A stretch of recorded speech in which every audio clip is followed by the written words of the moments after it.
अस्सलाम वालेकुम। उम्मीद आप सब लोग ठीक होंगे।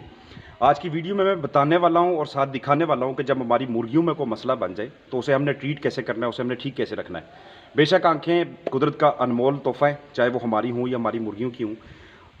आँखों में मसला किसी वजह से भी बने, उसका इलाज मौजूद है, उसका इलाज हमें उसके ऊपर अप्लाई करना चाहिए। आप अपने नज़दीकी वेटनेरियन से, डॉक्टर से राब्ता कर सकते हैं या फिर आप खुद भी उसको ट्रीट कर सकते हैं। ये जो मसले मसाइल बनते हैं, कुछ तो रेत की वजह से, गंद कचरा, धूल की वजह से, यानी हमारी अपनी ख़राब मैनेजमेंट की वजह से, और फिर या उसको किसी किस्म का कोई ज़ख्म हो जाए या साथ वाली दूसरी मुर्गी उसको मार दे, या शेड के अंदर कोई ऐसी खारदार चीज़ हो जो उसकी आँख में लग जाए, उसकी आँख में मसला बन जाए, तो इसको आप ट्रीट कर सकते हैं। इसके अलावा ये किसी बाहर वाले जरसूमे की वजह से भी हो सकती है, ये फंगस की वजह से हो सकती है, या बैक्टीरिया की वजह से, या वायरस की वजह से भी हो सकती है। तो वजह कोई भी हो, जब आँख में मसला बन जाता है तो उसके बाद बर्ड को देखने में बड़ी दिक्कत आती है। वो खुराक और पानी वाले बर्तनों की तरफ सही तरह से नहीं पहुँचता। जब खुराक और पानी वाले बर्तनों की तरफ वो सही तरह से नहीं पहुँच पाता तो खुराक और पानी उसके अंदर इनटेक उनका कम हो जाता है। इनटेक कम होने के बाद क्या होता है कि उसका जिस्मानी वज़न आस्ता-आस्ता नीचे आना शुरू हो जाता है। जब जिस्मानी वज़न आस्ता-आस्ता नीचे आता है तो फिर उसकी क़ुव्वत मुदाफ़त कम होना शुरू हो जाती है। जब क़ुव्वत मुदाफ़त कम होना शुरू हो जाती है तो फिर वो परिंदा दूसरी बीमारियों के लिए घर बन जाता है। वो बहुत सारे दूसरे जरासीमों को दावत देता है कि आ जाए मेरे ऊपर अटैक करें, अब मैं इस चीज़ के लिए हाज़िर हूँ कि मेरे ऊपर हमला किया जाए। और फिर उसके बाद उसके अंदर वो दूसरी कॉम्प्लिकेशंस आना शुरू हो जाती है, बॉडी के दूसरे जो ऑर्गन्स हैं सारे अज़ा मुतासर होना शुरू हो जाते हैं। तो इसी वाले से वीडियो है, वीडियो आपके लिए बहुत अहम है। वीडियो को चलिए शुरू करते हैं। आँखों के मसले मसाइल की बहुत सारी वजूहात है, जैसे मैंने पहले ज़िक्र किया। इसके अलावा माइकोप्लाज़्मा या कोराइज़ा या कोई और भी साँस की कोई भी बीमारी इसकी वजह हो सकती है। तो आपने करना क्या है कि आप एक तो बाज़ार से अपने लिए ग्लव्स ले लें, एक सीज़र ले लें, आप कैंची ले लें। इसके अलावा पायोडीन आपके पास होनी चाहिए, कॉटन आपके पास होना चाहिए, अच्छा सा आई ऑइंटमेंट होना चाहिए, जो कि आँखों के ऊपर लगाने के लिए इस्तेमाल हो। और उसके अलावा आप कोई एंटीसेप्टिक ले लें, जिससे आप इसके जरासीम वगैरह ऊपर से धोएँ।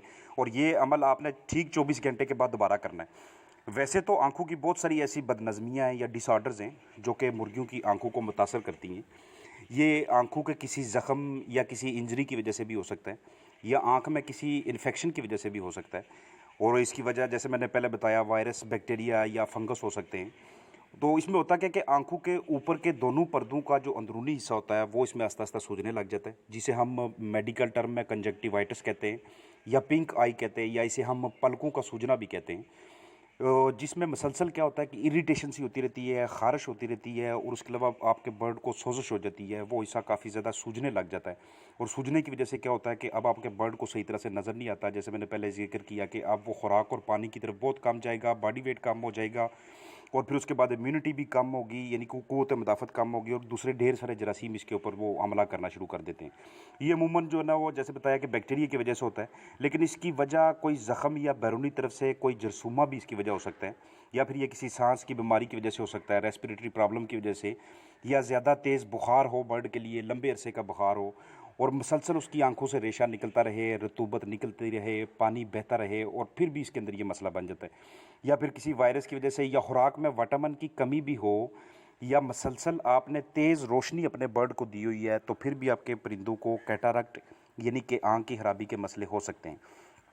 इन मसाइल में क्या होता है कि मुर्गी की आंखें मुसलसल बहती रहती हैं। मुसलसल आंखें बहने की वजह से उसके जिस्म के अंदर से आस्ता-आस्ता पानी की मिकदार कम होती जाती है। आंखें बहने की वजह से वो उसकी आंखें जो पलकें हैं वो भी आपस में जुड़ जाती हैं, रतूबत निकलती रहती है, आंखों के पर्दे या उसकी पलकें सूजने लग जाती हैं, और आंखें बर्ड की काफ़ी ज़्यादा सुर्ख हो जाती हैं, उसकी विज़न ठीक नहीं रहती। इस हालत में इस तरह के बर्ड की कोशिश होती है कि मुझे एक ऐसा कोना मिले, एक ऐसा शेड का हिस्सा मिले कि जहाँ पे रोशनी कम से कम हो, और रोशनी से वो बहुत ज़्यादा नफ़रत करते हैं। रोशनी इस वक्त उन्हें पसंद नहीं होती। उनके मुसलसल आंसू बहते रहेंगे, लगातार वो अपनी आंखों को झपकते रहेंगे, कब खोलने की कोशिश करेंगे, खुलेंगी नहीं, जब खुलेंगी तो बार बार वो खुलती और बंद होती रहेंगी। इस तरह का सीन इनमें चलता रहता है। और जो उनकी पलकों का ऊपर वाला हिस्सा होता है उसमें रेशे का एक परत सा बन जाता है, और अंदर भी सोजिश होने की वजह से या रेशा ज़्यादा इकट्ठा होने की वजह से आँख बहुत मोटी मोटी सी लगने लग जाती है। और इस तरह की सूरत हाल में अगर उसको मच्छर काट ले तो मज़ीद मसले बन जाते हैं आपके बर्ड के लिए, और उसके देखने की सलाहियत बहुत ज़्यादा मुतासर हो जाती है। तो इस तरह के परिंदों को, अगर आपको अपने बर्ड से बहुत ज़्यादा प्यार है, अपने बर्ड को आप बहुत ज़्यादा केयर से रखना चाहते हैं, आपकी मुआश का वो ज़रिया है, कुछ भी नहीं है फिर भी वो आपका वो बेज़बान है, उनकी खिदमत करना आपकी ज़िम्मेदारी में है, अगर वो आपके हैं या आपके हमसाये के हैं और आपके पास वक़्त है। तो इस तरह के परिंदों को सबसे पहले आपने सपोर्टिव केयर देनी है, यानी कि बाकी फ़्लॉक से इस तरह के बर्ड्स को आप अलग करें और एक बिल्कुल महफूज और आरामदेह और गर्म जगह पे रखें, जहाँ पे उसको खुराक, पानी बिल्कुल उसके नज़दीक पड़े हों और किसी किस्म की गैर ज़रूरी मुदाखलत ना हो, किसी किस्म का कोई और दूसरा तनाव नहीं होना चाहिए। तनाव आपने इसमें कम से कम रखना है। जो आपने वहाँ पे लड़का रखा हुआ है उसी को कहना है कि वही बार-बार जाए, इस तरह के बर्ड को देखे, उसकी जगह जो बिछाली है उसकी, उसकी जो रहने वाली जगह है हवादार हो, बिछाली उसकी बिल्कुल खुश्क और साफ़-सुथरी बिछाली हो, पानी उसका बार-बार तब्दील करे, ताज़ा पानी उसे पिलाएँ, जैसे कि मैं हर वीडियो के अंदर ज़िक्र करता रहता हूँ। ताज़ा पानी पिलाएं और उसका ठीक 24 घंटे के बाद ये जो आपने एक बार इसका अमल करना है कि इसकी आंखों को साइडों से दबा के अंदर की जानब इसके अंदर बाज़ का एक प्लग सा बन जाता है, वो प्लग निकालना बड़ा ज़रूरी होता है। ये प्लग अगर अंदर से नहीं निकालेंगे तो यही प्लग बाद में बहुत बड़ा एक मैस बन जाएगा, बहुत मोटा हिस्सा बन जाएगा। इसमें और दूसरी चीज़ें भी शामिल होती रहती हैं और आंखें बहुत ज़्यादा सूज जाती हैं। तो इस प्लग को आंख से बाहर निकालें और दूसरा जो रेशा वो भी बाहर निकालें, जो रतूबत है वो भी बाहर निकालें, गंद या टॉक्सिन्स वगैरह हैं वो सारे उससे बाहर निकालें आप। और उस जगह पे बिल्कुल स्ट्रेस फ्री एरिया होना चाहिए। तो सबसे पहले तो आप कोशिश करें कि अगर आप ये अमल खुद कर सकते हैं तो बहुत अच्छी बात है, आप इसको खुद करें। अगर नहीं तो आप नज़दीकी डॉक्टर से रब्ता कर लें या किसी ट्रेंड बंदे या अच्छे सुपरवाइज़र से रब्ता कर लें, उससे अपने इस बर्ड को ट्रीट करवाएं। ये आपकी एक ज़िम्मेदारी भी बनती है अखलाकी तौर पे आँखों के लिए। एक इसके अलावा कोई अच्छा सा आई ड्रॉप आप बाज़ार से ले लें। अर्के गुलाब भी इसके ऊपर काम करता है, लेकिन ज़्यादातर हमारी ट्राई ये होती है क्योंकि इसके अंदर वो रतूबत बहने की वजह से दूसरे इन्फेक्शंस भी आ जाते हैं, इसलिए हम इसके ऊपर अच्छी सी एंटीबायोटिक्स इस्तेमाल करते हैं। मसलन या तो हमारे पास ऑक्सीटेट्रासाइक्लिन होनी चाहिए, उसका हम इंजेक्शन लगाएं, या टेट्रासाइक्लिन या एरिथ्रोमाइसिन या टाइलोसिन या फिर डॉक्सीसाइक्लिन, इनमें से कोई एक भी आपको मिल जाए। ये सारे इन्फेक्शन के ऊपर बहुत अच्छा इसका असर है। उसको अपने टीके में डाल के जो उसके ऊपर रिकमेंडेड डोज़ है, जितनी उसकी डोज़ लिखी हुई है उतनी ही डोज़ में उस एक बर्ड को अपने देना है। और रोज़ाना अपने परिंदों की आदतें देखनी है, उनके तौर अतवार देखने हैं, हरकतें देखने हैं। ये इस चीज़ को आप अपनी रूटीन बना लें।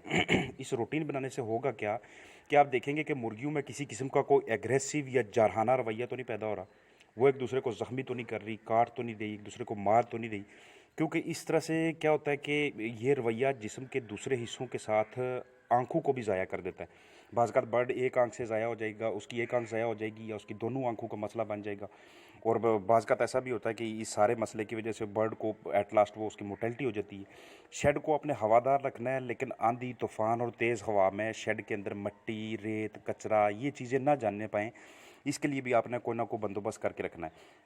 क्योंकि ये जो रेत और कचरा होगा ये मुर्गी की आंखों के लिए बहुत ज़्यादा नुकसानदेह साबित हो सकता है। ये जब अंदर जाएगा तो उसकी आंखों को, आईलिड्स को, उसकी आई आंखों का जो आगे पर्दा है उसको बहुत ज़्यादा ख़राब कर देगा। इसके अलावा काफ़ी अर्से तक जब हम शेड के अंदर सफाई नहीं करते, बहुत अर्से तक जब उसके अंदर झाड़ू नहीं देते, तो उसके जो पिलर होते हैं, ऊपर की जानब जो छत होता है और जो साइडों पे जाली के साथ साथ जो एरिया होता है और जालियों के ऊपर भी बहुत ज़्यादा वो डस्ट वगैरह उसके ऊपर जम जाती है, धूल का ढेर सा लग जाता है। तो जिस फार्मर ने काफ़ी ज़्यादा टाइम लगा लिया, उस चीज़ को वक्त पे साफ़ नहीं किया, तो उसके बर्ड्स को भी ये मसला होना शुरू हो जाता है। लेकिन जब आपने इन चीज़ों को साफ़ करना है, ये धूल, ये डस्ट, कचरा वगैरह जब भी आप साफ़ करें, तो इनकी सफाई के वक्त आपने ये ध्यान रखना है कि जिस जगह पे आप सफाई कर रहे हैं वहाँ पे आपका परिंदा नहीं होना चाहिए, वहाँ पे मुर्गियाँ नहीं आपकी होनी चाहिए।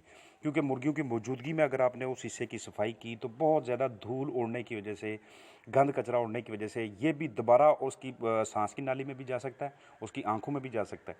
तो सांस के आर्जे के साथ साथ आंखों का मसला भी इस पे बनना शुरू हो जाएगा। इसलिए मुर्गियों को उस जगह से साइड पे करें, साइड पे करने के बाद फिर उस जगह की सफाई करें और फिर अपने बर्ड को उस जगह पे लेके आएँ। तो इसके अलावा शेड या मुर्गियों के इर्द गिर्द जो सरगर्मियाँ हो रही हैं, मसलन के बाद का ऐसे होता है कि नज़दीक खेत होते हैं, वहाँ पे कोई ट्रैक्टर लगा हुआ है या कोई ऐसी एक्टिविटी हो रहा है, लड़के खेल रहे हैं, धूल कचरा वगैरह उधर से उठ रहा है, उस चीज़ पे भी आपने नज़र रखनी है। आप शेड के नज़दीक कोई ऐसा काम ना कर रहे हों कि जिसकी वजह से गंद कचरा वगैरह शेड के अंदर जाए। तो इन सारी एक्टिविटीज़ का आपने ध्यान रखना है। क्योंकि ये जो आइज़ की प्रॉब्लम है, ये प्रॉब्लम्स जैसे मैंने पहले बताया, इसकी वैसे तो बहुत सारी वजूहात है, लेकिन कम से कम आपकी मैनेजमेंट इसकी वजह नहीं होनी चाहिए। माइकोप्लाज्मा की शक्ल में भी ये बहुत ज़्यादा मसला बनता है। और इसके अलावा जब कोराइज़ा की बीमारी आती है उस वक्त भी बर्ड की आंखों में बहुत ज़्यादा मसले बनना शुरू हो जाते हैं। और इसके अलावा जो मेरक्स की बीमारी है उसमें भी आइज़ की प्रॉब्लम बनती है और ढेर सारी रेस्पिरेटरी प्रॉब्लम्स जैसे कि एनडी होगी, आईबी हो गई, आईबीडी हो गई और उसके अलावा आईएलटी हो गई। ये बीमारियां भी मुर्गियों के अंदर उनकी जो आंखें हैं उनको सुझा देती हैं, क्योंकि मसलसल वो रतूबत उनसे निकलती रहती है, आइज़ स्टिकी होने लग जाती हैं। तो इन तमाम बीमारियों से महफूज रखने के लिए, जैसे पहले मैंने वीडियोज़ में जिक्र किया, आपको उनकी बायोसिक्योरिटी बहुत ज़्यादा टाइट करनी पड़ेगी। टाइट बायोसिक्योरिटी और अंदर एक बहुत बेहतरीन और अच्छा माहौल, साफ़ सुथरा माहौल, और रोज़ाना इस तरह के बर्ड्स को लादा करके उनकी ट्रीटमेंट करना, ये आपके फ्लाक की जो लिवेबिलिटी है, उसके ज़्यादा देर ज़िंदा रहने की जो तरीक़ाकार है, उसको ये बहुत ज़्यादा अच्छे स्टेटस पे रखेगी, बढ़ा के रखेगी। तो उम्मीद है आपको ये वीडियो पसंद आई होगी और ये आपके लिए बहुत ज़्यादा मुफीद साबित होगी।